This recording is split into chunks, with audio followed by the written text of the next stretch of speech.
ఇది తొలి తిరుపతి. ఇక్కడ స్వామి చిన్నవాళ్ళ నుంచి ఉంటే చిన్నవాళ్ళ హైట్లో, పెద్దవాళ్ళ నుంచి ఉంటే పెద్దవాళ్ళ హైట్లో కనబడతారు.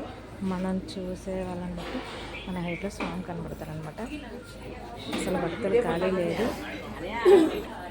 ఇప్పుడు మా బాబు ఈ గోపురం కింద నుంచి చూస్తున్నాడు కదా, ఈ ప్లేస్ నుంచి చూస్తే స్వామి ఈ బాబు హైట్లో కనబడతారు అనమాట.